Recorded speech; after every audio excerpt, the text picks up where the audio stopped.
إن الحمد لله نحمده ونستعينه ونستغفره ونعوذ بالله من شرور أنفسنا ومن سيئات أعمالنا من يهده الله فهو المهتدي ومن يضلل فلن تجد له وليا مرشدا وأشهد أن لا إله إلا الله وحده لا شريك له وأشهد أن محمدا عبده ورسوله يا أيها الذين آمنوا اتقوا الله حق تقاته ولا تموتن إلا وأنتم مسلمون يا أيها الناس اتقوا ربكم الذي خلقكم من نفس واحدة وخلق منها زوجها وبث منهما رجالا كثيرا ونساء واتقوا الله الذي تساءلون به والأرحام إن الله كان عليكم رقيبا يا أيها الذين آمنوا اتقوا الله وقولوا قولا سديدا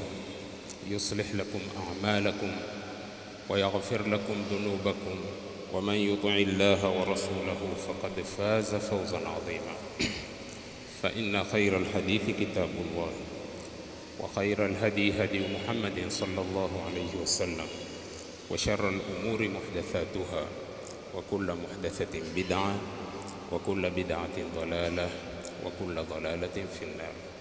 إخوة الإيمان, baada ya kumhimidi Mwenyezi Mungu Subhanahu wa Ta'ala na kumtakia rehema Mtume Muhammad sallallahu alaihi wasallam, tuko kwenye Ijumaa ya tarehe 25 mwezi wa 4 Rabiul Thani 1447 kwa takwimu za Hijria, sawia na 17 mwezi wa 10 2025 miladia. Kwenye inwani ya khutba yetu ya leo, ukubwa wa misikiti. Maudhui kwa unwani ukubwa wa misikiti sikuwa ni maudhui mageni, nimeabuni ama nimeazusha kwa sasa. Ukubwa wa misikiti ni maudhui hata ukiangalia kitabu za khutba zilizochungwa na ulama utapata maudhui haya ama yenye kufanana na haya. Kwa hivyo kuhusisha khutba kwa ukubwa wa misikiti ni kutanabahishana, usibaki msikiti mtu kujua ni mkubwa kwa maana yake, lakini pana na ziada ya hapo. Ziada ya hapo, ukubwa wa misikiti, kuna kitu utukufu wa misikiti ni kubwa zaidi, lakini tumehusisha hii mada ili yasighibu kwenye akili za watu kuondoka ukubwa wa msikiti kwa kuondoka heshima zake, ama ukubwa wa msikiti kwa kuondoka yale matukufu yake. Limadha? Kwa sababu misikiti katika ardhi ni majumba mazuri ayapendayo Mungu. Hakuna katika majumba ardhini anayoyapenda Mungu kama misikiti. Mpaka kwa heshima misikiti, kwa kuwa Mungu ayapenda haya majumba, akafanya idhafa inayojulikana kama idhafatu tashrifin. Idhafatu tashrifin ni kule kujitegemezea kitu kwa njia ya heshima ya hali ya juu. Sasa Mungu akisema wa annal masajida lillahi, misikiti ameitegemezea yeye. Misikiti ni ya Mungu, tena kwa taukidi wa annal masajida lillah. Idhafa hii yaleta maana tashrif. Hichi kitu ambacho Mungu amekitegemezea mwenyewe kina utukufu sana. Moja, ndipo akapapenda sana, akapenda sana misikiti kwa sababu majumba yake. Sasa mantiqia, wewe uone kitu akipenda Mungu mpaka amejitegemezea mwenyewe, hicho kitu cha kuchezewa. Pahala hapo mpahala pa kutezewa, pahala hapo mpahala pa kuvundiwa heshima, pahala hapo mpahala pa kufanywa mambo ambao hayakuwa. Nimewapigia mfano mwanzo ili akili zitumike. Majumba haya majumba ya Mungu ameitegemezea yeye, ina mahala mpahala patukufu sana, mpaka kutegemezea misikiti ni ya Allah. Ni kwa kuwa mpahala pataka heshima iwe ni ya hali ya juu. Ndipo ikaja aya kusema hivi, fi buyutin adhina Allahu an turfa wa yudhkara fiha ismu. Katika majumba, buyuti hizi zilizotajwa katika hii aya akusudia misikiti. Katika misikiti Mungu ameidhinisha, ametoa idhini iheshimiwe, itukuzwe na litajwe ndani nyumba yake. Hatutukui mifano ya miliki ya wanadamu kwa miliki ya Mungu, wala heshima ya makao ya wanadamu kuwa sawa na heshima ya makao ya Mungu. Lakini tuwapiga mifano kukurubisha fahamu. Ikulu ni makao makuu ya mtawala katika watawala wa dunia. Angalia wewe mwenyewe heshima ya ikulu, na ni makao yake, si milki yake. Intabi, ikulu si milki ya mtawala, ni makao ya kukaa kwa muda atakaojaliwa. Mara aweza papaacha akakaa mwingine. Si milki yake. Lakini misikiti ni yake Mungu na ameitegemezea yeye. Sasa ikiwa heshima ya pahala pa mtu si pake, aweza akapaacha pahala popote akakaa mwingine, ni makao tu. Lakini heshima yake mpaka kuingia kwako wewe mwenyewe, hata kama ni mtu wa chakaramwe barabarani na mwendo wa kuisoza, ukisha kufunguliwa geti ya ikulu, hapa ndipo pahala anapokaa mzee, mwendo wako huwa kisampuli mbali, hata maneno yako huwa kisampuli mbali. Na ukiangalia mazingira, sio mazingira uliotokea ukiwa nje. Ayaache hapo kwa sababu ya muda maskini. Ni maana kwa mwanadamu pahala ambapo waambiwa ni majumba, tena si nyumba. Na yule wa duniani huwa na majumba na mashamba na magari, lakini hata gari la rais kwa limepaki hapo, ukaruhusiwa kupita, takuwa hulipicha kwa heshima na kuliangalia kwa kuibia. Sio kawa mtu ananifahamu vingine katika kupita kwangu hapa. Yote ile ni katika hiyo inayoitwa heshima na adabu. Kitu cha mwanadamu, maeneo ya mwanadamu, makao ya mwanadamu. Je, vitu ambavyo Mungu ameitegemezea yeye kana misikiti, hebu chia jumlisha wewe mwenyewe. Huwa mtu akiingia ndani ya msikiti ataka awe na adabu ya kisampuli gani? Ataka awe na respect ya hali ya juu sana kwenye maeneo ya msikiti. Maneno yako ya bangi usianene ndani ya msikiti. Maneno yako ya tambuu na popoo na tumbaku za kuakia za kutiririsha midomo usinene ndani ya misikiti. Kwa nini? Kwa sababu ya maeneo matakatifu, nyumba tukufu za mtukufu. Ndipo maudhui tukaita ukubwa wa misikiti, kionjo tu. Sasa masajidullahi, misikiti ya Mungu, buyutullahi fil ardhi, ndiyo majumba ya Mungu ardhini. Sikilizeni vizuri sana, maana huja katika misikiti mpaka watu wakawa ati mabuksa ndani Sawa? Yaje. Misikiti ya Mwenyezi Mungu ni majumba ya Mungu ardhini, wa marakizan lilibada, ni vituo vya ibada. Sikiliza vizuri, hakukuisha, tutamaliza mbele ya safari. Wa rumuzan liquwwati lislam, ni ishara ya nguvu ya Uislamu. Nguvu za Uislamu huonekana misikitini, huonekana misikiti katika vipindi vitano. Msikiti umeshona, hutoa hisia na maana ya nguvu za Uislamu kupatikana misikitini. Watuaddu marakizan litalimi ddin, huhisabiwa misikiti ni vituo, kambi za kufundisha dini.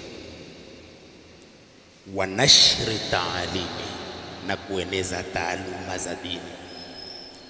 Kama watu wa kuelimika waitwa Uislamu ni wa kuelimika ndani ya misikiti, lakini ikiwa watu wako ndani ya misikiti vipindi vitano misikitini na hawana elimu ya aina yoyote isipokuwa ujinga tu, si ujinga kutukana, ujinga wa kutoelewa kwenye vipindi vitano, hawayafaa hawa watu, si watu wa kufaa. Kwenye kambi vipindi vitano, kuingoja swala kwa swala mpaka uhitimishe swala ya Isha, una taaluma hata robo ya haja kuhusu dini, hufai. Hufai. Ni mtu huja kupumbaa katika msikiti na kuja kutia mastori yako yasiyokuwa. Intabihi. Wa ramzan li wahdatil muslimin, ni ishara la umoja wa Uislamu.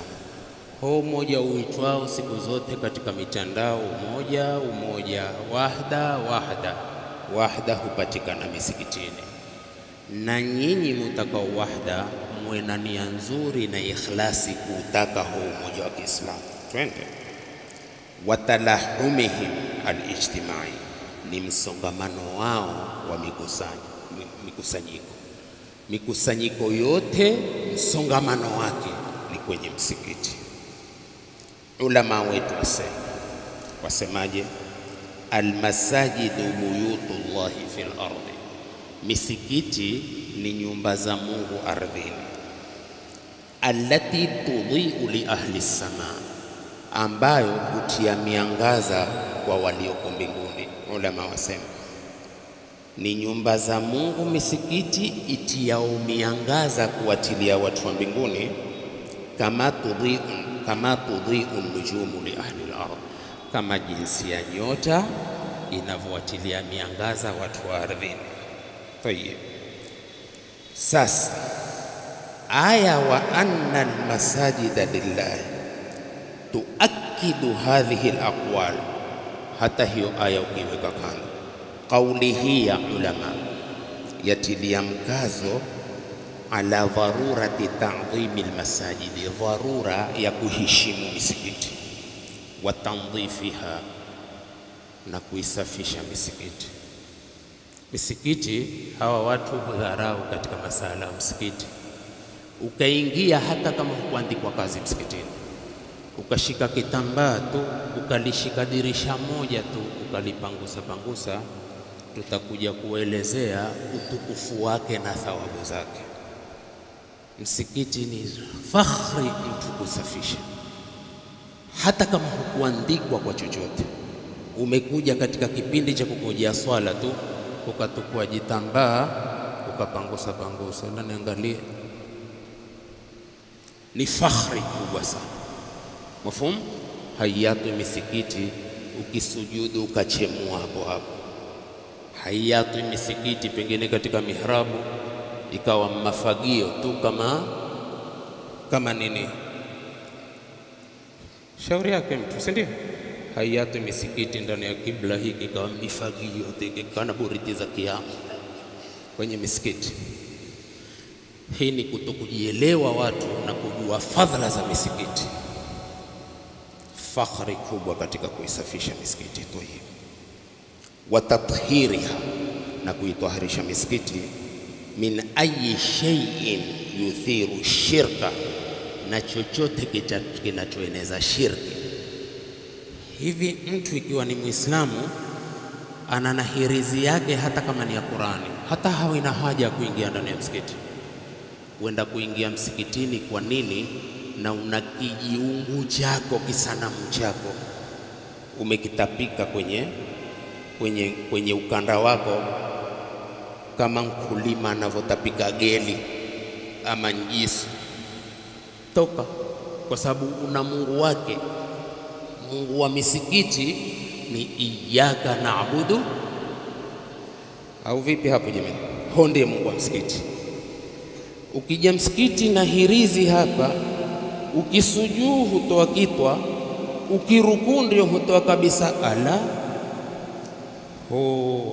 ni bodyguard wa rais kidogo leo amekuja kuswali Ijumaa hapa, ama ni katika walinzi wa gavana. Akisujudu mtu, kitu kimetoka hapa shekhi, wafikiri pistol, kumbe mbonge la hirizi la kitambaa cha buibui. Hapa si pahala papo, hapa ni pahala pa iyyaka na'budu wa iyyaka nasta'in. Utakuwa umeipa heshima kubwa msikiti.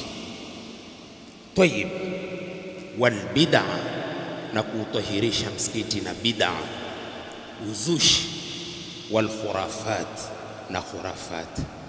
Wanazuoni watuambia khurafati ni khurafati, na mwenye kufanya khurafati tunamuita khurafi, kwa sababu akinenacho kile anachokinena huwa ni mustamlihu, kimechiwa chumvi na vitu ambavyo haviko. Kwa hivyo mtu asivawe akiitwa khurafi ni mtu wa chumvi chumvi nyingi kwenye kitu ambacho hapataki ziada wala hapataki kupungua. Tayeb, ndipo Mwenyezi Mungu akasema hivi, wa annal masajida lillahi, hakika misikiti ni ya Allah.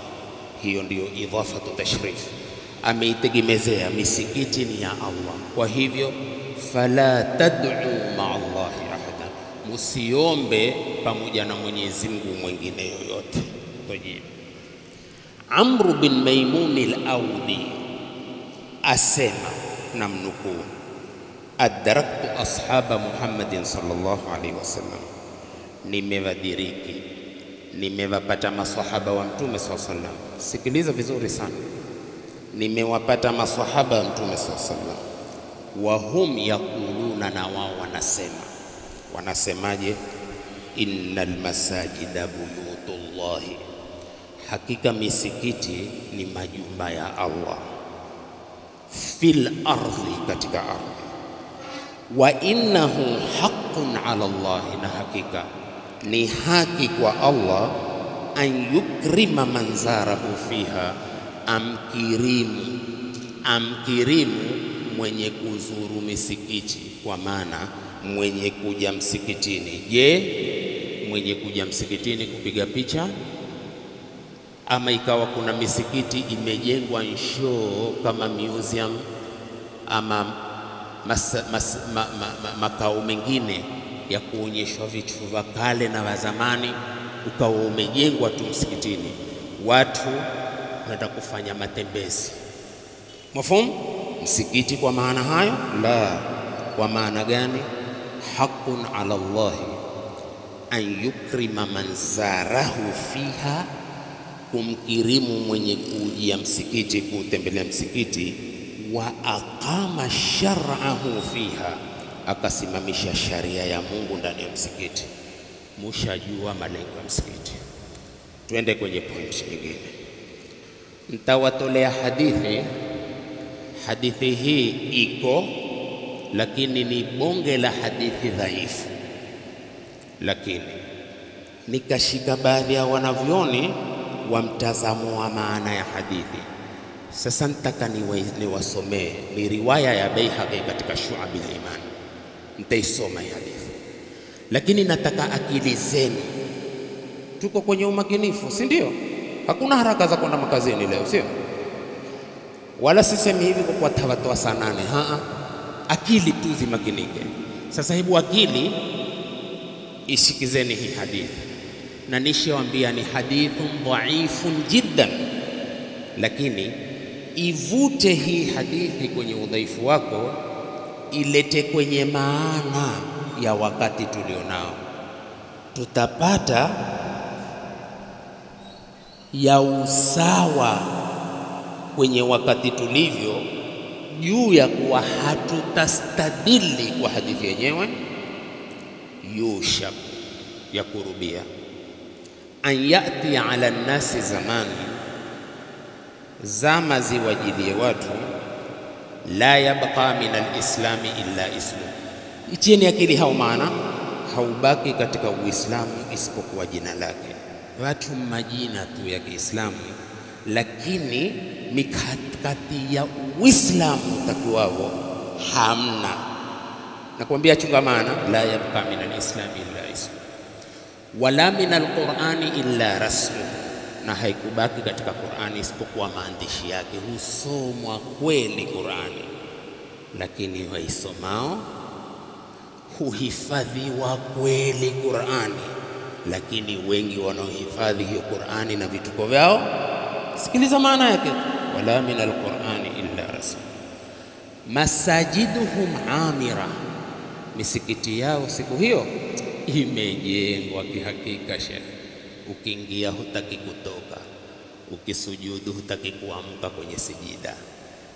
Ikiwa mpeke yako waweza kupiga sijida nusu saa, wenye kukuangalia mashallah, angalia khushui, nimemhesabia nusu saa hunena na Mungu wake.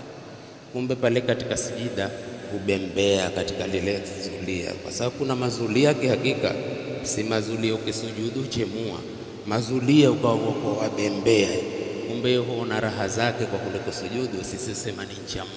Misikiti hiyo masajiduhum yawma idhin amira, misikiti yao siku hiyo imejengwa. Wa hiya kharabu min alhuda, lakini ibomoka kwa uongofu. Hadithi dhaifu hiyo, tukua maana ni kweli misikiti imeamirika. Angalia mafunzo ndani ya msikiti. Ulamauhum sharru man tahta adimi sama, wanavyoni wao ndio washari walofinikwa na mbingu hii. Minhum takhruju alfitna, wao fitina imetoka. Wa fihim taudu, na fitina itarudi kwao. Safi. Hiyo hadithi ya Baihaqi inasema hiyo, tena dhaifu. Baadhi ya ulama wasema yushiru alhadithu, hadithi inashiria ila zamani, kushiria kwenye zama, taqillu fihi maalim alislam, alama za Uislamu zitakuwa chache sana.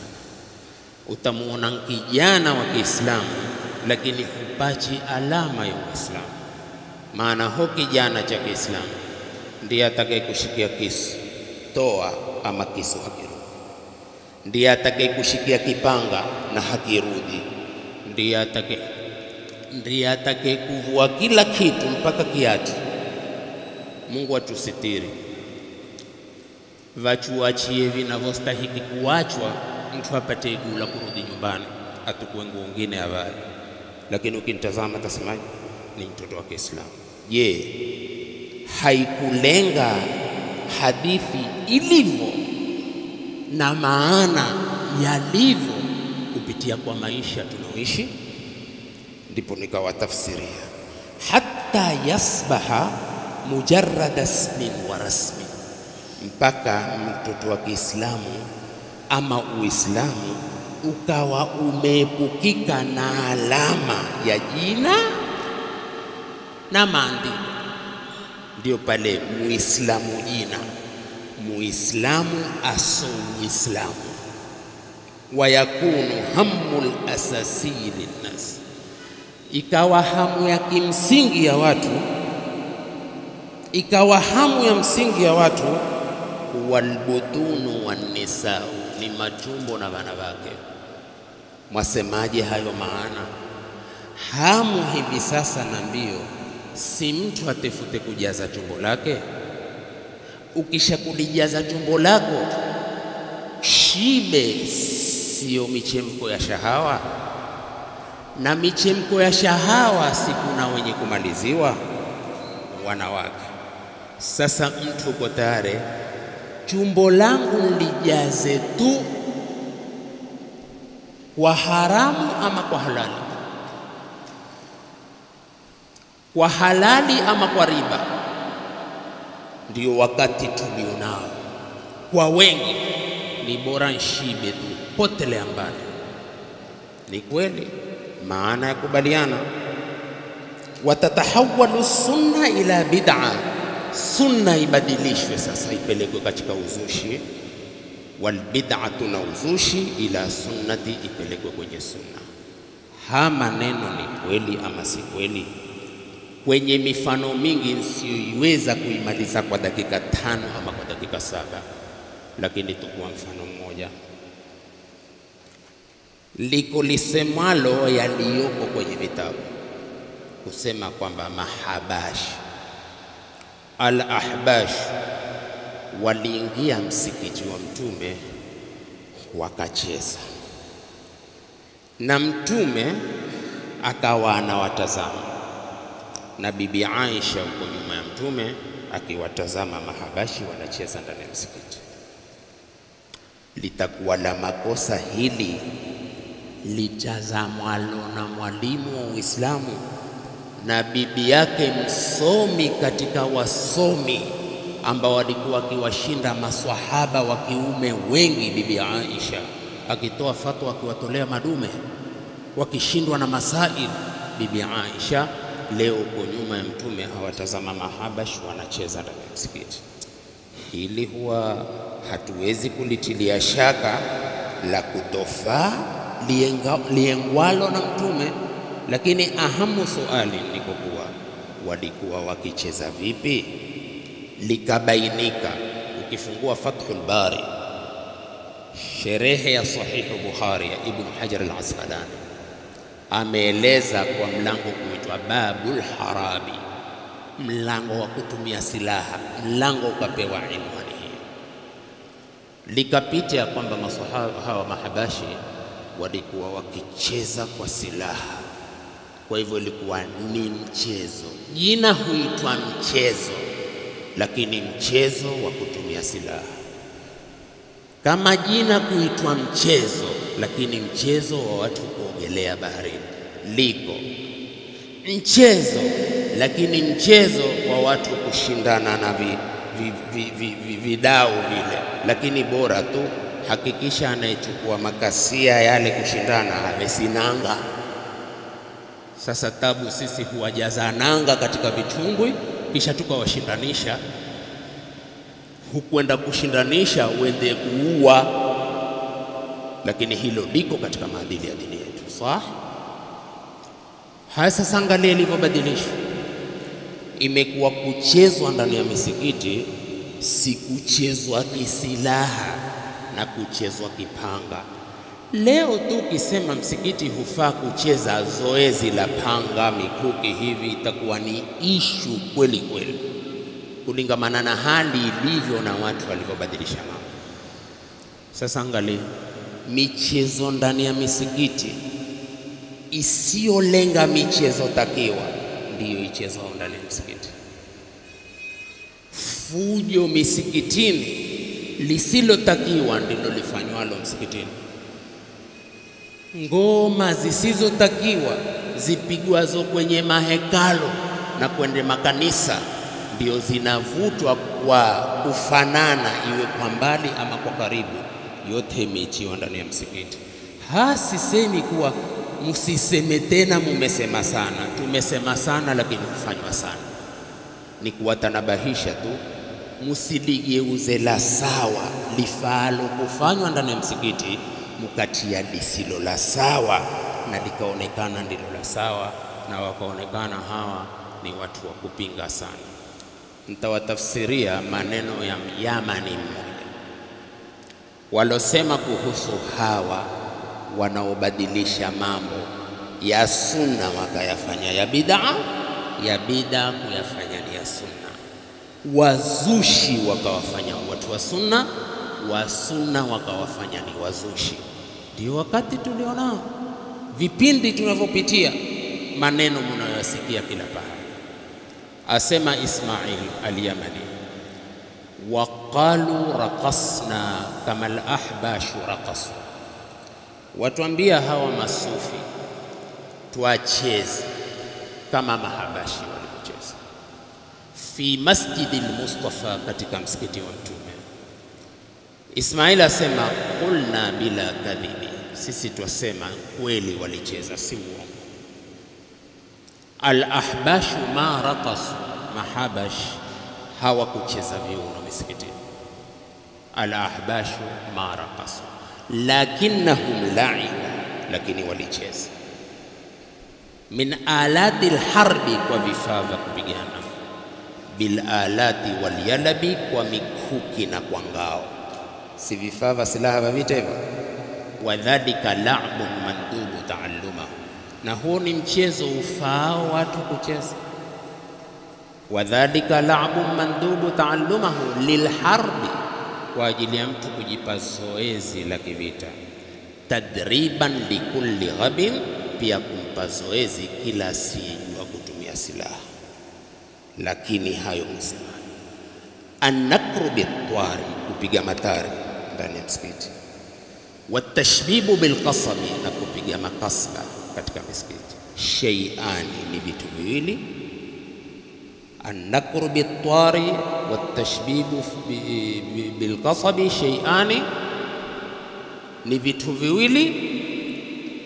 Ju'ila, zilizofanywa lilaibi, kwa ajili ya watu kucheza tu na watu kufanya lillahwi wallaibi, kufanya upuzi na michezo ya upuzi. Wayutrabani, kupigiwa tarabu hizi, kuchiwa nagama na sauti za kuvutia. Fala tusghi li sautihima, usisikize sauti zake hizo. Fashar'u qad mana'a al-isgha'a lit-tarabi, sharia imekataza watu kusikiza tarabu ama vifaa vya tarabu. Ya ahla sufi, enyi masufi, hawa watu wa kupiga sana matari. Ya ahla sufi, enyi masufi. Ismail ndiye anayesema na ndugu. Wa ya man fil wara khuliqu, enyi mlioumbwa katika watu.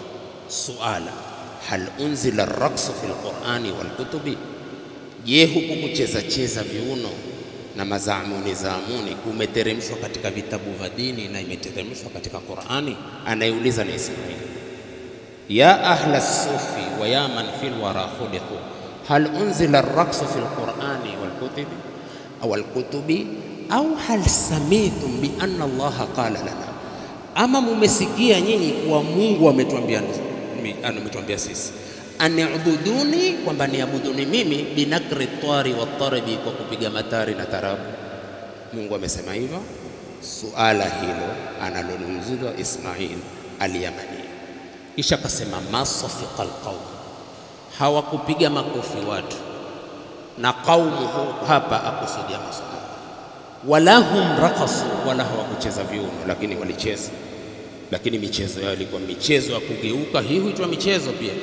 Hata wasomi wetu wa sasa usema raksi haimaanishi kutingisha kiuno tu, lakini kuna kugeuka huku na kugeuka huku, lakini ushishe silaha pia, hiyo huitwa raksi.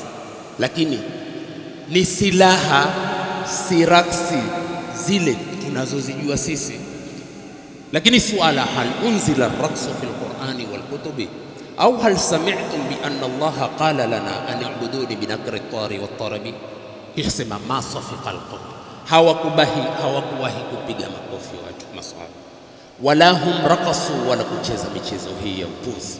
Wama lahum fil ghina'i war-raqsi min aribi, wala hawakuwa katika kuimba ghina na kucheza hivi michezo ya kisasa. Min aribi, ilikuwa sio mapenzi yao. Ya salam. Fahadhihi shimatul qaumi alladhina madha, hii ndiyo ilikuwa tabia ya watukufu waliopita. Ismail akasema, si mimi, Ismail akasema fahadhihi min shiyami alladhina madha au min shimati alladhina madha, hizi katika tabia ya watu waliopita. Waraqsu, na viuno, min shiyamil aqradi wadubabi, ni katika tabia ya manyani na madubu, ndio wakiweko katika miti, wakiweko nini, huwa wakifanya mchezo kama huo.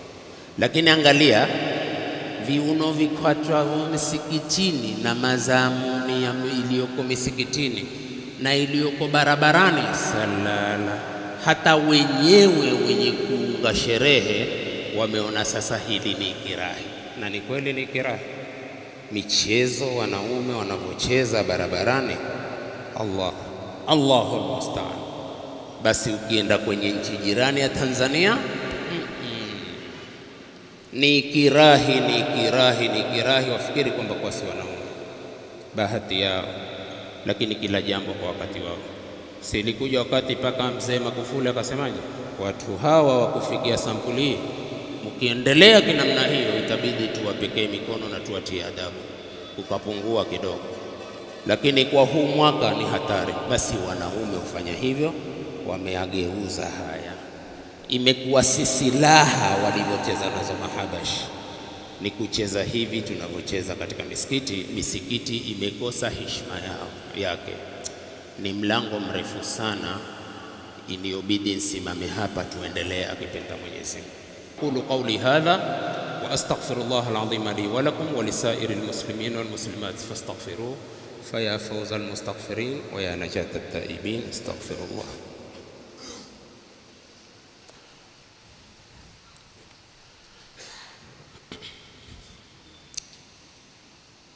الحمد لله رب العالمين وأشهد أن لا إله إلا الله ولي الصالحين وأشهد أن محمدا عبده ورسوله خير الخلق أجمعين. كونوا عباد الله إخوانا واعتصموا بحبل الله جميعا ولا تفرقوا، واعلموا أن الله ينادي عباده المؤمنين فيقول يا أيها الذين آمنوا اتقوا الله حق تقاته ولا تموتن إلا وأنتم مسلمون. ويقول يا أيها الذين آمنوا اتقوا الله قولوا قولا سديدا يصلح لكم أعمالكم ويغفر لكم ذنوبكم ومن يطع الله ورسوله فقد فاز فوزا عظيما. ويقول مخبرا وآمرا إن الله وملائكته يصلون على النبي يا أيها الذين آمنوا صلوا عليه وسلموا تسليما. اللهم صل على محمد وعلى آل محمد كما صليت على إبراهيم وعلى آل إبراهيم، وبارك على محمد وعلى آل محمد كما باركت على إبراهيم وعلى آل إبراهيم إنك حميد مجيد. ربنا تقبل منا إنك أنت السميع العليم وتب علينا إنك أنت التواب الرحيم. ربنا ظلمنا أنفسنا وإن لم تغفر لنا وترحمنا لنكونن من الخاسرين. ربنا اغفر لنا ولإخواننا الذين سبقونا بالإيمان ولا تجعل في قلوبنا غلا للذين آمنوا ربنا إنك رؤوف رحيم. اللهم اغفر للمؤمنين والمؤمنات والمسلمين والمسلمات الأحياء منهم والأموات. اللهم علمنا ما ينفعنا وانفعنا بما علمتنا وزدنا علما يا رب. ربي زدنا علما نافعا ورزقا طيبا وعملا متقبلا. اللهم اهدنا واهد شبابنا وشباب المسلمين. اللهم اشفنا واشف مرضانا ومرضى المسلمين. اللهم حبب إليهم الإيمان وزينه في قلوبهم وكره إليهم الكفر والفسوق والعصيان واجعلهم من الراشدين يا رب العالمين. أقم الصلاة.